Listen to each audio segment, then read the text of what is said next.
No, you still sound awful. Okay, one second. All right. Well, I got you guys covered here. So, moving into game number 3 here, we're tied 1-1. SG Esports up against OG Dota 2. Hey, there you are. Is that better? Yes, perfect. Excellent. Sorry about that. It happens. I'm not even on that other computer, man. The one that Dude, always it's not, has that. It's not your fault, man. It's Ghosts of Shanghai. Don't take it upon yourself. Please don't tell me that when I'm They're casting a coming Dota back, 2 dude. game. Come on. Jesus. It's tradition at this point, man. Man, I had the all right going, that great intro. Did you hear it? I know you loved it, Yeah, Trent. it was very Fantastic. Thanks, buddy. Appreciate it. It's no problem. It's just spooky, dude. It's Spooky ghosts in the Moonduck House in beautiful Boulder, Colorado. We are into game number 3, as I previously mentioned while I was echoing and exploding. SG, of course, took game number 1 in pretty fantastic fashion. Very close game overall. OG had the Arc Warden, didn't quite work out for them. And they also had the Faceless Void safe lane for No Tail. Picking more of an orthodox, I guess you could say, OG draft in game number 2, where they had No Tail farming the Nagasaur and Anna playing the Outward Devour. Not as much of a close game as OG pretty much dominated and kind of what we expected to happen since game 1. And now we'll end into the rubber match, game number 3 here, Trent. And very excited. And by the way, Monkey King is available, so he's there. We'll see if SG pick it up. They have to be considering that, and they will. Okay, yeah, I was very surprised if SG gave that away again after how JRX played last game. But now this does open the door for an Earth Spirit or any other 4-position roaming support they want to give JRX here in this game. Could also open early with a Naga. I would not be too surprised. We'll probably be banned out in the second phase here, and with the Monkey King gone, if they were perhaps thinking like, okay, Monkey King's gone, maybe we don't need to commit to the Earth Spirit that early. Like we do have some other heroes JRX can play. He's not just a one-trick pony. The Enigma, again, another very strong opener at this point in the game because it counters the Monkey King, and it could have been a JRX hero. However, we now have the Train Protector. Yeah, we really so that'll likely be falling on him. And first time that we'll be seeing OG play him, I believe. Yeah, this is exciting. This is very exciting. JRX picking up the Train Protector, it now being in Captain's mode.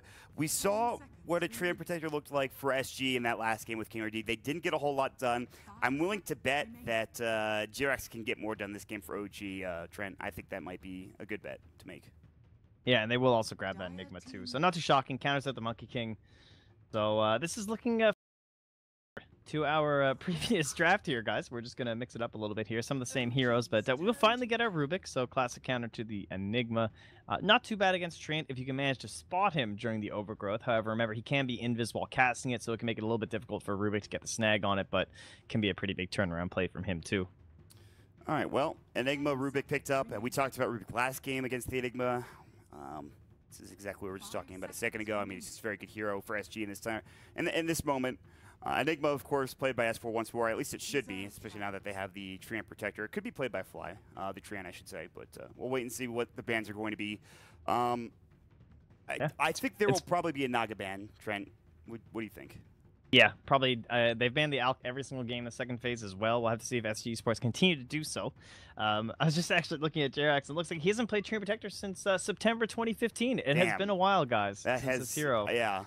Is that his esports profile or his pub profile as well? That would be his esports one, of course. Yeah. I'm sure he's been pubbing it. I would hope so. Getting ready for the tournament, but it was a long time ago. Hero was a little bit different back then. Did not have these roaming capabilities that he has now. That was more of a joke almost at that point when you were like really going for these like Orb of Venom, Treant, boots first Orb of Venom if you can get it, and just run at people with Leech Seed and bring them down. Was still strong then, much stronger now.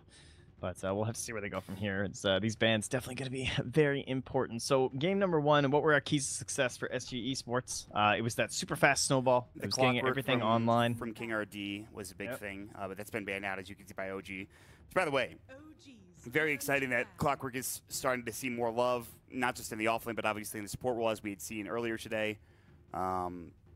What else was there that was a key to success for them? I mean, they pretty much did really well in every lane. I'm trying to remember. They had the Enigma for Tavo. The Puck was huge. Puck was huge, you're right. ADR had some insane plays. I think that's what, Ember Spirit's good, but I feel like, his full playmaking potential comes out when he's on one of those tempo-controlling heroes like a Puck.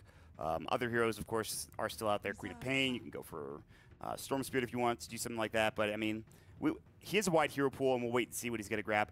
A lot of the heroes HFN is also sort of been spamming in pubs and sort of that he's known for haven't really been touched. Jug is one, Lifestealer as well as another that he's been playing a fair bit of. Luna, of course, I talked to some of the Brazilian commentators.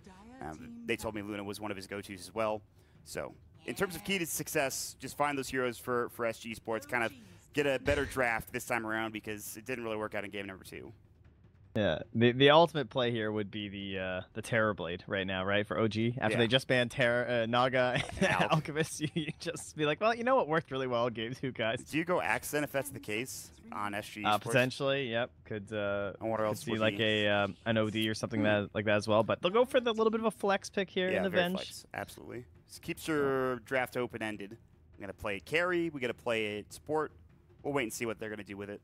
Excited to see. I personally, I love Core Venge a lot, and I wouldn't be shocked to see No-Tail or somebody play that hero for OG in that position. But yeah, so yeah, the Venge though, I do like it as a support in this game already because we talked already once before about the whole idea of the swap up against the Monkey King, pulling him outside of that ultimate to cancel it.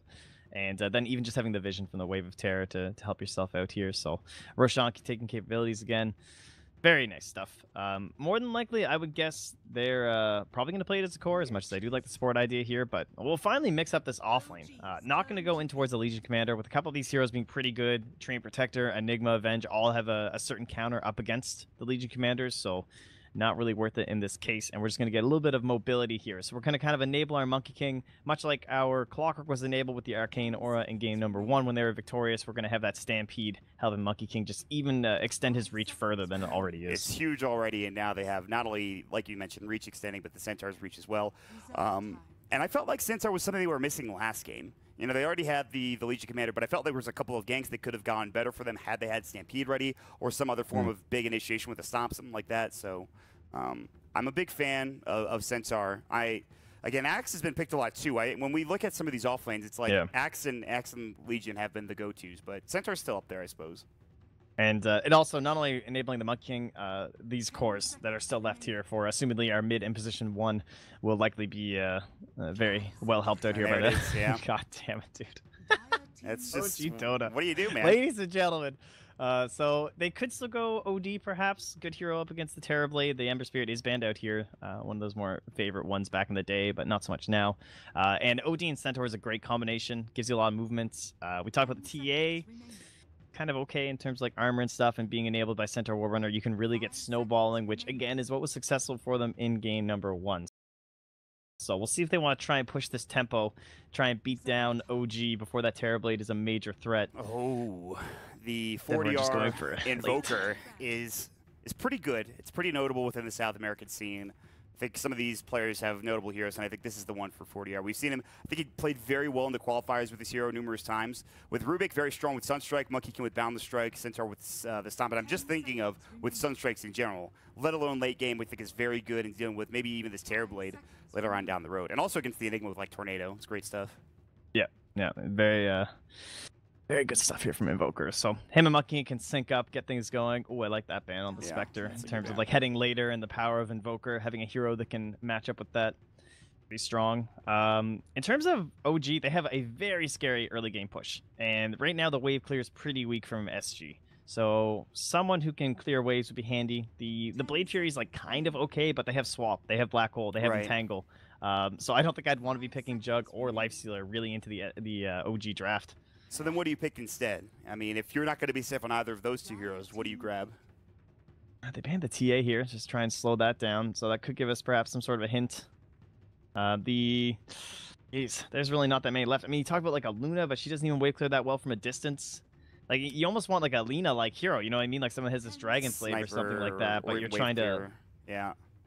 It's not easy. I mean, they've played some Gyro lately. I don't know. That sounds a little bit out there, to be honest, but something like that, because like even a safe lane Legion, I don't know, man. This is going to be very difficult. I actually like the idea of a gyrocopter here. They have plenty of time to think about it. By the way, they've got all minute 50 seconds of their reserve time ready to go. I mean, I actually really do like Gyro a lot. It's not a hero that gets picked very often. It wasn't very good for a long time, but let's look at some hero choices they have. It's funny, they've actually played a little bit of safe lane Legion. Maybe that is what they're... I don't know. Again, there's so many counters to it. Seems iffy. In terms of wave clear, everything seems iffy. Timber like all the safe lane Timber potentially. I don't know if that's actually not terrible at all. Oh. Well, thanks. That's high praise from you, Trent. Yeah, you're appreciate it. That's pretty good. Yeah, thank you. In terms of what's left, man, you don't want to you don't want to pick Ursa, you don't want to pick Jug, you don't want to pick Lifestealer, and those are the 3 big position ones right now in the current patch. and they're all just like so sad looking here. Maybe they'll think about like the Morphling again, but his wave player's not that good. But at least you're looking into like that later stage of the game. I mean, can you deal with a Terrorblade late game? That's a Morphling is the question. If you find him, you know, Ethereal Blade him potentially, but I don't know, man. I'm still gonna stick by the Timber. I don't know if that's what they're going to pick. I don't know. Is there? I guess they could. Against Venge, it could be kind of tough with Wave of Terror. The armor reduction is pretty serious. They also have a lot of magic nukes. Don't know, man. Nope, it's the they Void. will take the Void themselves. Wow. My God, That's crazy. Wow. So what do they have? That gives them a little bit of wobble combo with their Invoker, but again, it's no Wave Clear. So they need the Chrono, and the cooldowns, if they can force the Black Hole with the Chrono, then it's kind of fine. But like, let's say you Chrono and you kill like 2 heroes on OG, but those 2 heroes respawn and they come back to your tower. What are you gonna do? They don't have like Black Hole and Void. Yes, they're gonna trade off on cooldowns, but nothing else really matters here. And the Metamorphosis, I don't know. I don't think they have the Wave Clear to deal with this. OG see that as well, and they just pick Dragon Knight. Well, we'll see if that is going to be indeed the case where OG will just take over this game yet again. I actually think SG have a much easier time this early game than they did in game number 2. However, again, it is OG, and they're on top of the world for a reason. They're one of the best teams in Dota 2 history for a reason. Great team play. Again, we've talked a lot in this series about not only gold sharing, but kill participation, which OG, they're all right around each other in terms of how many fights they're all in together. So OG, very solid team, tough to play around, and it is a game 3. It is our first group stage game, and a lot of these games, every game really matters. It is the Swiss format, Trent, so kind of an interesting way to look at it in terms of who's moving on to 1-0, who's moving on to 0-1, and how will we be prepared for that. So, all right, man. This draft from OG looks ownage.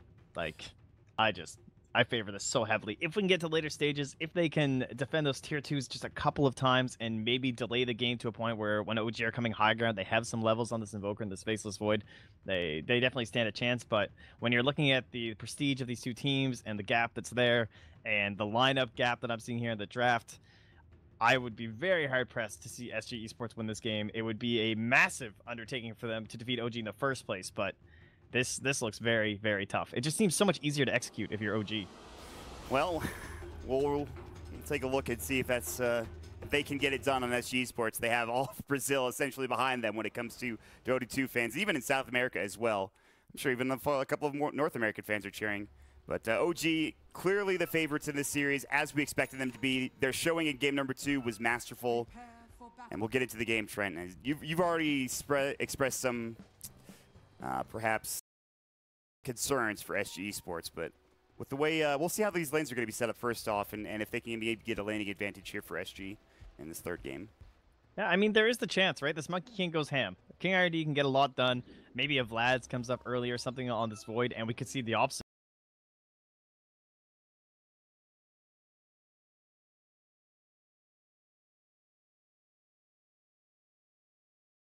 way going. Maybe they can start getting a ball rolling for themselves, and this TB gets forced to try and catch up and farm on the bottom lane if No Tail falls behind.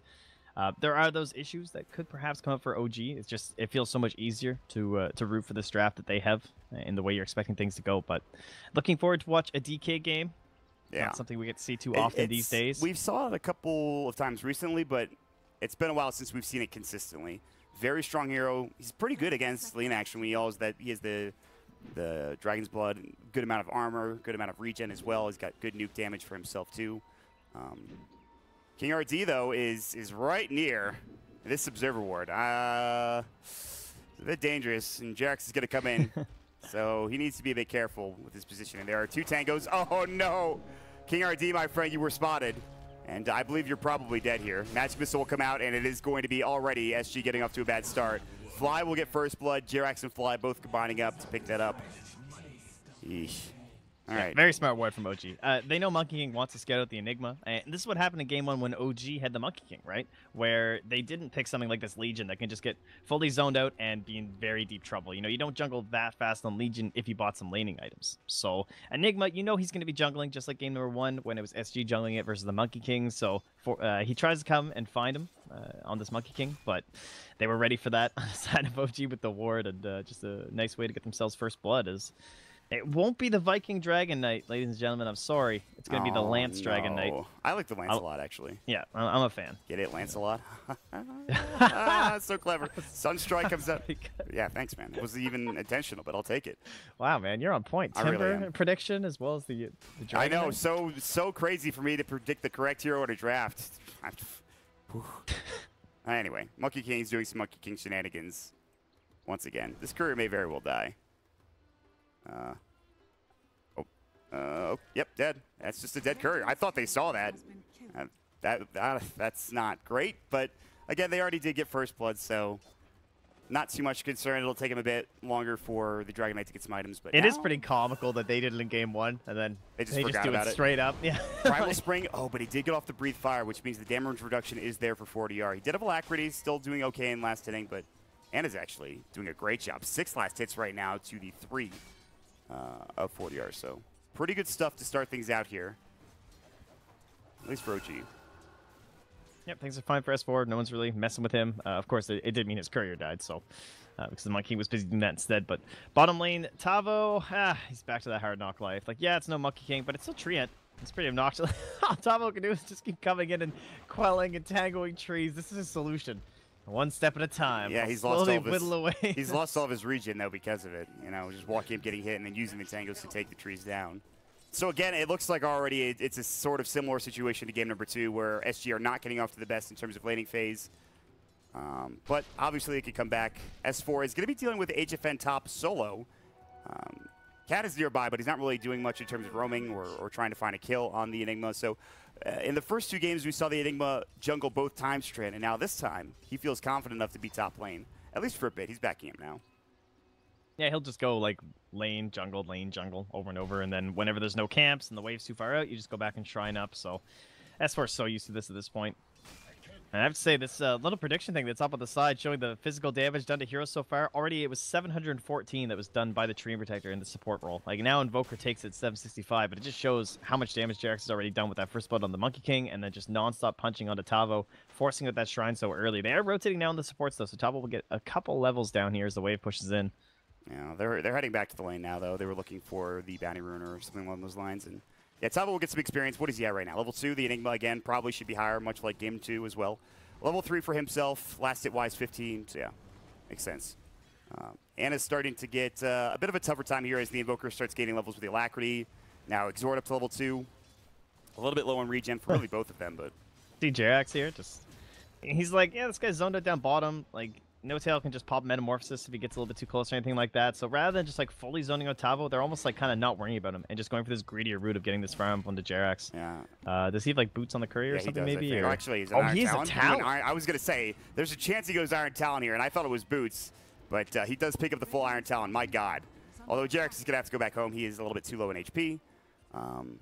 This was like, remember when the Agnes first got introduced? Somewhere in like Dota Pit season like 2 or 3 or something like that, and we had that Goblack, and he was playing this Iron Talon Treant like every game. It was insane. I remember I guess that. We're back, guys. We've come full circle, as with a lot of things in Dota 2, to be fair. We'll see how it goes. Fly's going to rotate up, going all the way around, takes the Bounty Rune, the classic play, steal the enemy's Bounty Rune at 4 minutes in. He does just that. TP's coming in. King RD, he has spotted out Fly, but instead he just jumps away, not knowing who's behind him. And a good idea, too, considering S4 was coming in for a potential gank and perhaps a push now that they've used the Metamorphosis as well. Yeah, Terrorblade, Enigma, like, what are you going to do? You have this level 3 Centaur who's probably dead. Not a whole lot. I think he's dead. Good body blocks from the Eidolons, too. Magic Missile is there, and another kill going the way of OG. They'll TP somebody in. It's going to be what looks to be Cat. He does a Fade Bolt, so okay, kind of the wave clear, but he might get caught again if he's not careful. Fly coming back around, Magic Missile's back up in 1, but no mana for it. Just pushes him further and further back.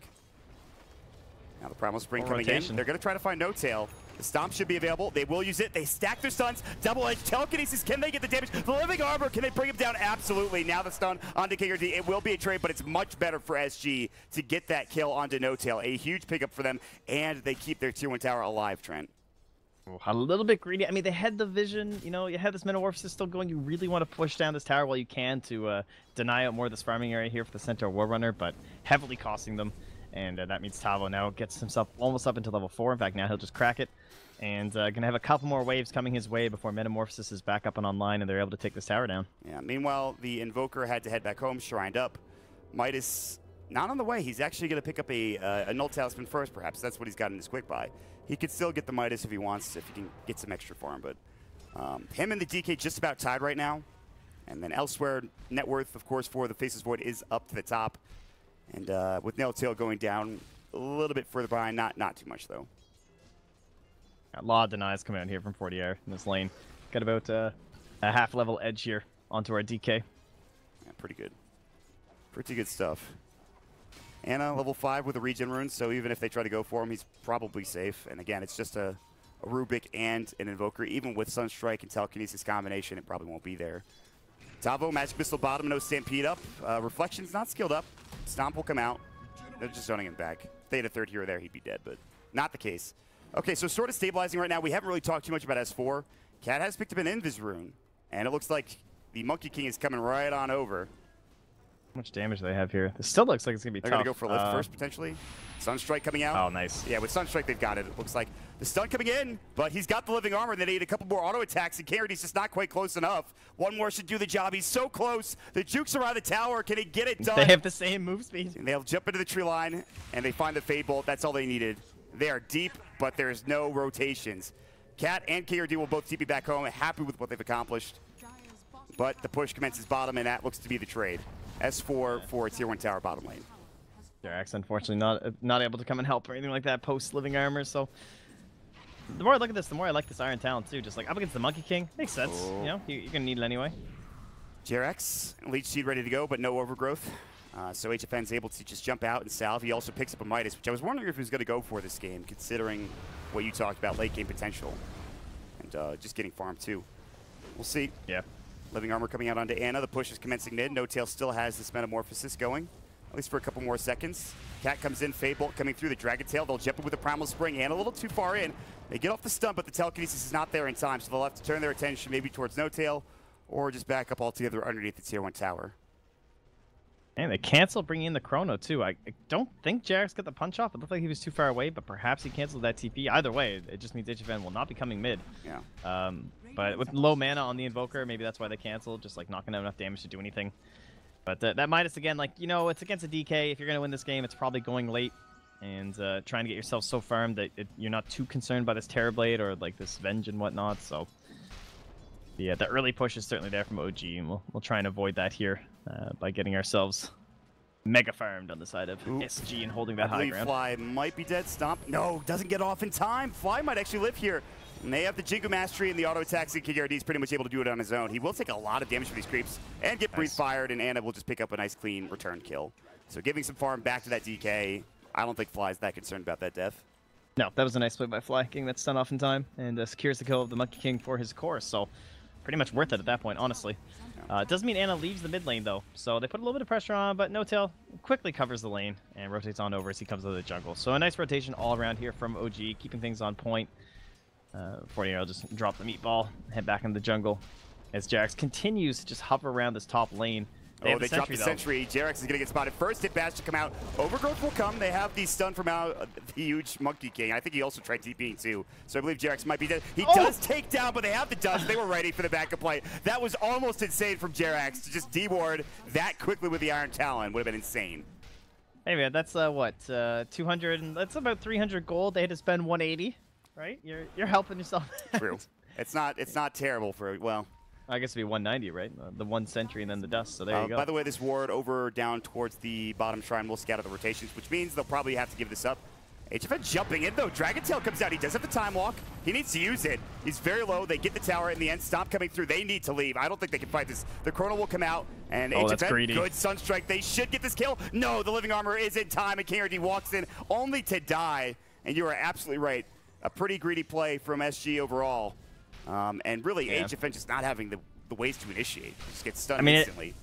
It sucks enough when you have to do the defensive Chrono, but trying to capitalize, I understand. They want as much as possible. They know that they need every little bit of gold that they can get right now because it is going to be an OG favored lineup at this point in the game, but cost them, and there's a Dragon Knight top. Yeah, they might lose all their Tier 1 towers here. Towers. His Elder Dragon form is about to go down, but they have Eidolons. The push is real, let me tell you. As you said, easy to execute draft. However, No Tail about to get caught potentially. No. Again, no Chrono for this HFN Faceless Void. He does have the Midas up. So again, like you talked about, the late game position is sort of there. They just picked up the Midas for ADR, for 40R on the Invoker.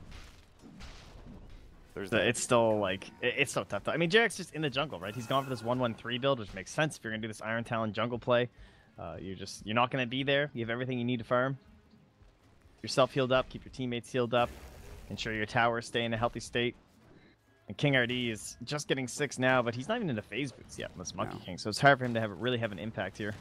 He dies so quickly, too. Glass Cannon, the Monkey King is early on in this game, and even towards the later stages. S4 has picked up the inevitable Midas, which he grabbed last game, so not that big of a shock to see it grabbed this game again. Like, this is only 11 minutes in, guys. This is pretty scary. All your towers knocked down in terms of your tier 1s.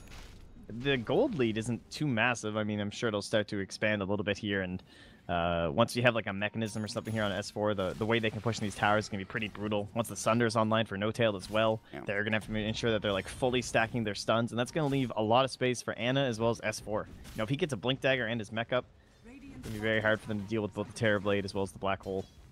Tavo being shadowed by Jerax, looking to get his Blink Dagger. He's getting a bit closer, 1500. Meanwhile, rotation from OG up into the high ground into the enemy jungle. No wards for the Dire to spot this rotation, but they seem to be positioning themselves in a good way anyways.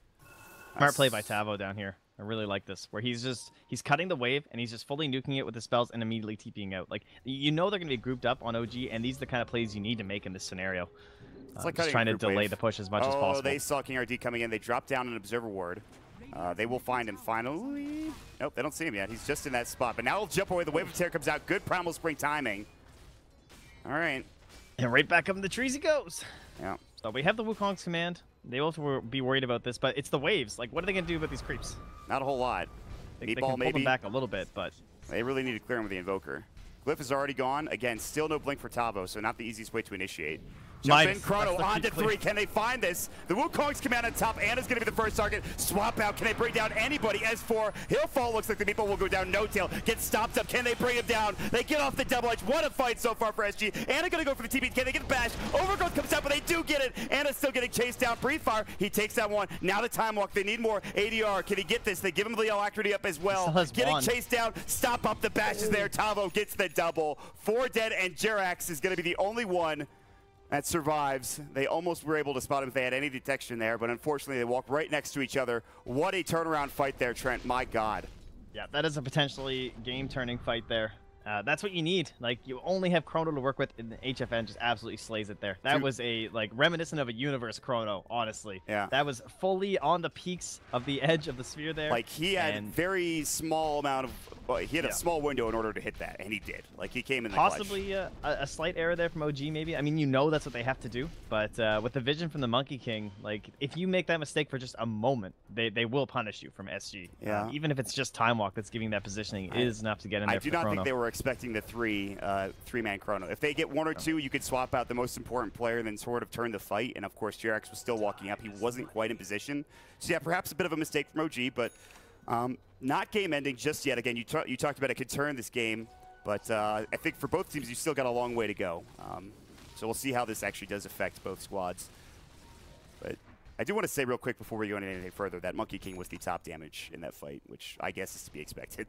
When you I mean, overlaying on that Chrono like that too, really helping him out, and he needs that gold. Try and get in that bigger item, so they're winning these fights. We have that Mask of Madness on the Void, so somewhat common item these days, but it can be a little bit risky with the Faceless Void because, of course, you can't time walk. Yeah. So in combination with the Alacrity, though, he's going to do a ton of damage. It's an 8-second duration, and then, of course, the cooldown for time walk is 6 seconds, so you'll definitely miss 1 or 2 if you're not careful. So something to keep in mind.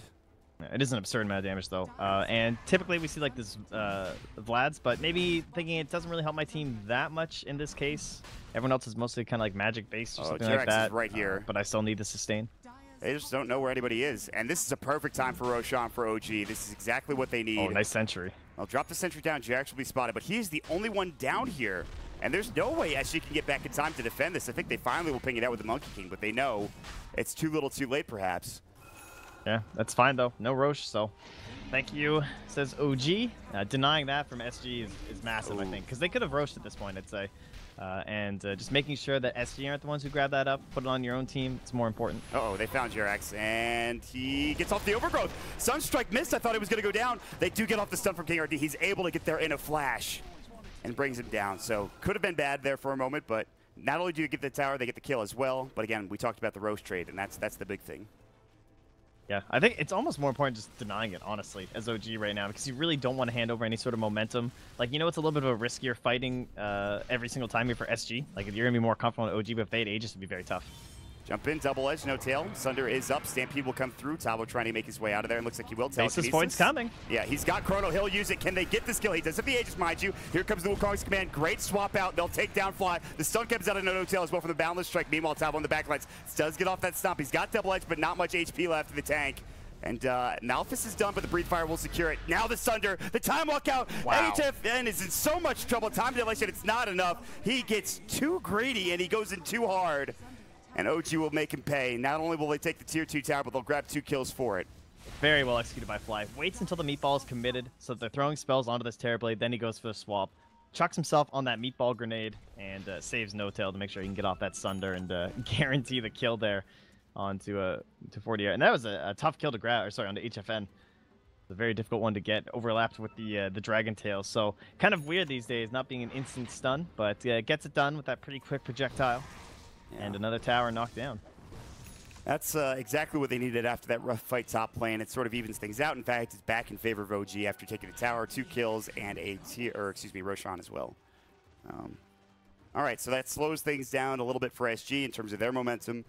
But OG Metamorphosis comes back up. They might go for another tier 2 tower. In fact, I would bet money on it. We'll see. We're coming here anyway. So S4, he almost has the mech. I think there's parts of it on the courier. A little bit of the headdress going on, and yeah, the recipe is there too. So mechanism all finished up here for him, and we can move into those Greaves soon enough, as well as probably no pipe this game. I'll probably just go for the blink and whatnot. Don't think you're going to be piping it up.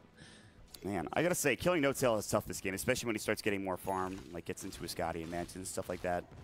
They already have the Living Armor to help him out. They have the swap out if need be, Overgrowth, and then Blink and Black Hole Initiation. So bringing down No Tail within the span of that Chronosphere, not easy to do.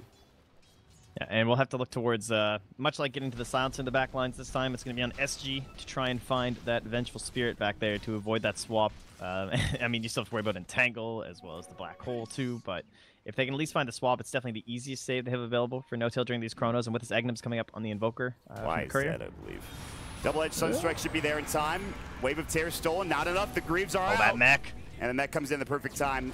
Now they get the swap out. Cat will fall as well. Double kill for Anna. They were all right there, ready to go. And SG get baited in. A perfect fight for OG yet again. That is the power of the wand right there. Fly just almost dead, pops his wand. They try and finish him again. The mech comes out. Saved. Chronosphere onto S4. They want this kill. They know swap is down now. Meatball's there. Living Armor won't be enough. Sunstrike, but HFN is able to get the kill. However, Chronosphere is now down, which leaves OG saying, well, let's do this. We have time. Yep. We have meta backup. It's time to go for towers. And S4, he'll be back relatively soon. Only about 30-second cooldown. And Metamorphosis, yeah, who cares? It's time. We still have Aegis. And Anna's here. He's got the blink. Maybe thinking about initiation here. Jirax is nearby with the Overgrowth. There's going to be the blink and just stun outside the range. Yeah, they can't quite find it, but they will get the tower regardless. Cat walking up might get caught. Overgrowth onto 2. Need to be careful. Smart. Tornado will come through. No Tail avoids it by sidestepping. That's just don't chase us, because there is a chance. You know, they probably know this monkey is somewhere around here. So if they start backing away and now the tower is gone, there's a chance they all get jumped on. Even without Chrono, it's scary against this Aghanim's Invoker. When you're fighting in a relatively boxed off area, it's a little bit easier to hit your spells like that. So just a safety Overgrowth and lets them back away with ease. So Trent, we talked about how OG, they were going to knock down towers like crazy. And potentially SG have to have pretty much a perfect high ground in order to find a turnaround fight. And while they did come back in that fight towards top lane, it sort of seems like we've hit that time where OG are like, we're going to take all of your outer towers, then we're going to push high ground with another Aegis. What do you do if you're SG to sort of get ready for that? It's pretty much all going to be on 40R. They need another huge Chrono from HFN. Like, it was already so difficult to get that first one. I mean, it was a god-tier Chrono. Very impressive stuff, but he's going to have to do it again. Just solo Chronos aren't going to be enough for them to win this game. The Basher, maybe if they can get up on King RD, like, we definitely still have these wombo combo potentials. And honestly, they're holding pretty well. Like, it's 20 minutes in, and they're still 1 tier 2 up against OG with such an insane push-heavy draft. They could easily have lost a tier 3 by now at this point if it wasn't for that first big chrono from HFN. Yeah. Similarly, fighting up at the next Roche will be very important for them, too. So we'll check that out in about 3 minutes here and try and figure out exactly when that will be respawning. For now, King RD is just shadowing up on HFN, trying to keep him safe as he builds up into that Maelstrom, and that's going to propel him deeper into these levels of farm as we get into the late game, but they are wrapping around here. Courier, Anna. Yes, I will take that. Perhaps Stampede coming in. They get it delivered. The Manta comes out of time. They've got the Sunstrike. Is it enough? Yes. HFN will get the kill, and Anna's going to get caught as well. Gets bashed up. The living armor is there. No tail for 40 seconds. They'll drop the sentry. Bash is continuing like crazy. Oh, he's just getting perma-bashed. You can't move, buddy. Faceless Void says no. A double kill for HFN. What a counter initiation by Tavo, and Anna going for that courier. Did not work out in the end. He just had one auto attack away from getting it, but 1 HP really. Perfect. Very well done. I mean, they know this is coming from the side of SG Esports. That shadowing of King RD really paying off. Just staying near his Faceless Void, seeing him being the target they want to go for, and OG get a little bit ahead of themselves. And immediately they just smoke up. They want to find someone defending in this mid lane. They drop the ward down from King RD, but no one's going to be here. And this just might be a tier 1. It could be close. Jarex is coming in to start setting things up here. We'll see if they can even do this. Top lane TP's coming in. They were potentially looking for HFN, but Jarex, they'll drop the sentry. Guess what? They found him. Primal Spring will come out, jump and stomp, dust up, Sunstrike. See you later. Boom. Yeah, that was a bit weird. I guess not really suspecting how many other heroes were there from SG. Cat, they drop the meatball. The cold snap is there. They get off the mech. Overgrowth stolen, but ADR, 40R in some trouble. Jump and stop. Good, definitely Black Tea will still fall, though. It's the poison. The auto attack damage from S4 that does the job. Anna coming back in, another Dragon Tail. HFN is finally TPing in, but Tavo is in a lot of trouble. Spell stolen. Dragon Tail is up, and here comes No Tail. Magic Missile. They lose 3. They do not have their Faceless Void. And they fight 4 versus 5, essentially, and give away a couple kills. And OG, they're like, let's go right back down. Tier 2 tower mid, it's time. Thinking about getting ahead of yourselves. That might have been SG. Kind of do the exact same thing back to OG, and that is the punishment of Terrorblade. One mistake, tower goes from full HP to 0. Yeah, and you can't whittle away like this, right, man? Like, you have to fully commit if you want to go for a tower as SG Esports. It's just going to get healed up by Jarex. Without the Void, it was very difficult for them to try to push that tower down. Meanwhile, bottom lane, Anna looking for King RD. Can't quite spot him yet. He'll continue to jump away with the tree dance. He has been spotted. TP coming in from King RD. No, he's got it down for another 36 seconds. Gets back on a tree, and he'll be able to make it away. Meanwhile, they do hold mid. Tier 3 tower takes slight damage. So, again, not the end of the world for SG Esports, but with every fight like that, with every mistake they make, OG just gets closer and closer as they continue to tighten the noose. If they can just get a couple of these wins on SG Esports without giving anything back, they can't get control back on this game. Stun out. Can they find him? Anna's probably going to get bashed up permanently again. Good Dragon Tail to come through. Spell was stolen. They're still trying to chase him down. Couple more auto attacks to do the job. Jump and stomp, and Anna will fall. Very good pick for SG Esports. Anna a little bit too far out down in that bottom lane, and nobody there in time to help him out. I have to say, I love this Mask of Madness Manta combo. He's used it a couple times now where he just jumps in, and he gets his mask going, and he pops those Mantas. Because, of course, your spells are silenced, but you can still use things like Manta. It's not going to dispel the silence, but just adding them into this in terms of damage to help yourself out. Very nice stuff here. Yeah, they're crushing it. Living armor, and now they're going to fully commit to this tower bottom. And this is so much better now. Like, they actually have Chrono. You know, they're in a pretty good spot here. They just have to make sure they don't overcommit. Everyone's in pretty good spots. Tavo's scouting things out here. He's got the Stampede if he spots some heroes. If they had a gem or anything, like, Tavo runs right into Jarex. Little do they know they don't have any detection, or rather, be able to find it. And they're going to get a tower with no trade. But here comes the Illusions back mid. 4-6 of TP's out. Meanwhile, Jarex is going to try and cancel them. Tavo is trying to make it away. He does have Stampede. He has Blink. Swap out. Blinks immediately. Now he Stampedes away. Perfect play from Tavo there. However, they still might find 40R. He has Boot to Travel. He also has Tornado, and it looks like they will not chase any further. They don't want to fight at the Shrine, so good patience from OG not to chase up to that high ground. Here we go with Smoke Up. This could be huge. They do have this ward placed down, so they've got some good vision over towards this bottom jungle, and they're going to come in together. No Radiant Vision that I can see. We'll see if they're going to just back up. Will pop the smoke. And yeah, Sentry comes out. He does, and they'll just make it back. So very good stuff. Jarex being in the right place, right time, much like King RD this game. Damn, dude. This is... you would suspect OG were going to have a bit of a better lead, and it's even right now. Like, it is straight up even. This is a close game. And there's still a lot of towers to grab here if you're playing on SG Esports. So a little bit of money still just hanging out on the map right now. If they can just hold this chrono and get themselves towards the Roche pit, maybe they can get an Aegis onto one of their heroes here, especially the Invoker. So make him a little bit safer. Of course, doesn't have the mobility quite yet. He's got the money for it.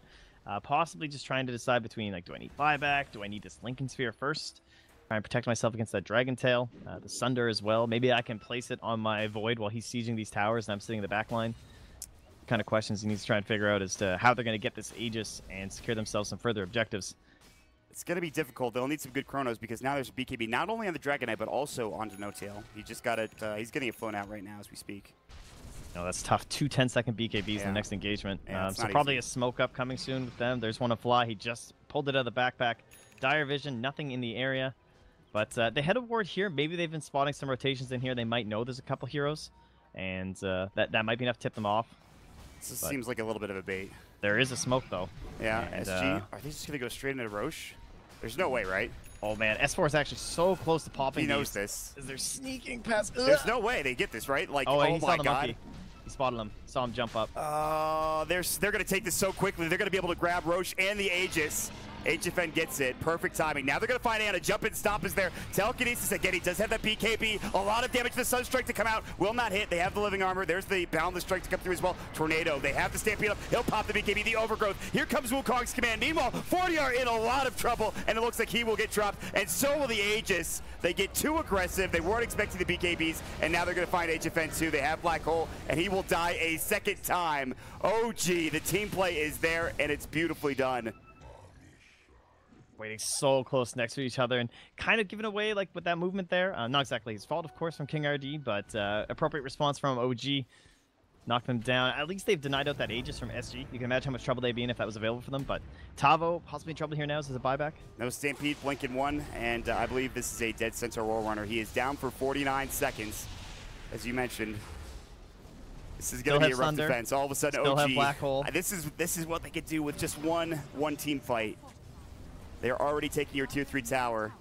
OG in the perfect position right now. 30 seconds without their big carry, the Faceless Void. And Trent, looks like this is going to be a full set of racks, if not more.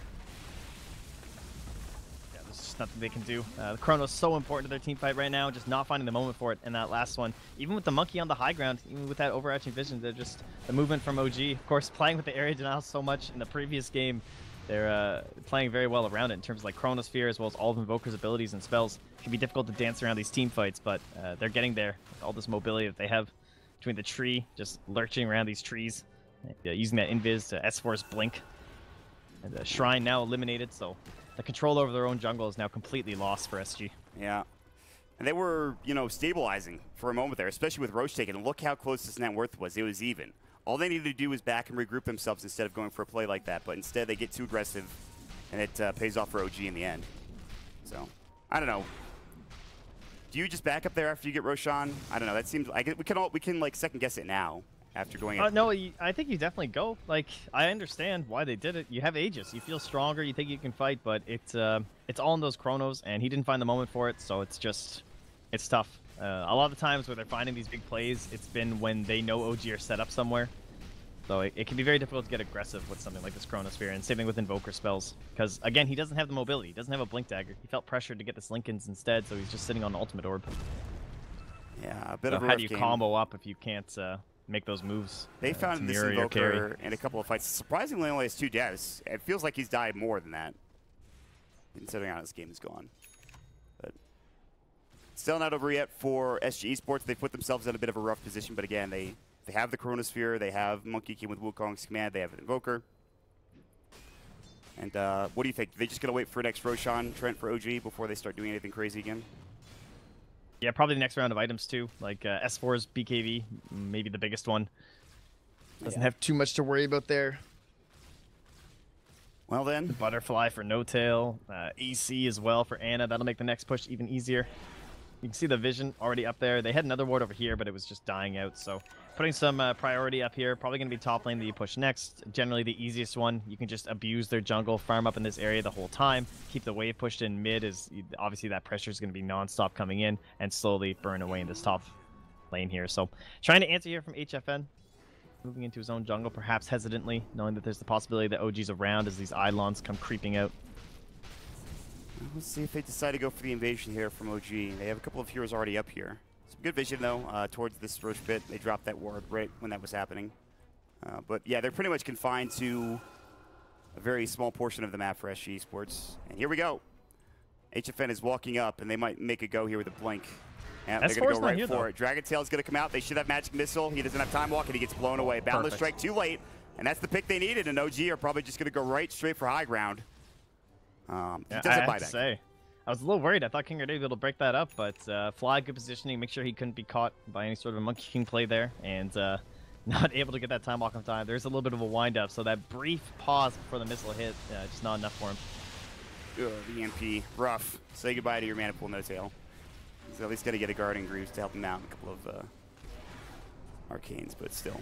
Ice Wall comes out, Lincoln Sphere is broken, they're looking for the Dragon Tail, they will find it, Tava coming in, counter initiation, there's the buyback coming in through, the telekinesis is up, and Anam, he's got to pop the BKB. Wukong's command, good swap out, Overgrowth as well, on top of the Chronosphere. Fly may still fall, but he might be the only one. Black Hole comes out, it is going to be on that Faces Forward, it's a dieback, and now Stolen, doesn't matter, dead instantly, all four down, GG is called an OG. A rough first game, but man, games number 2 and 3, Trent, whew. Pretty good the stuff. black hole that mattered, ladies and gentlemen. Yeah. Yeah. You've been waiting for it all game, and there it is. So, gets them on the dieback and impressive stuff. SG Esports honestly played very well. I am sure people should, will be and should be impressed by the performance.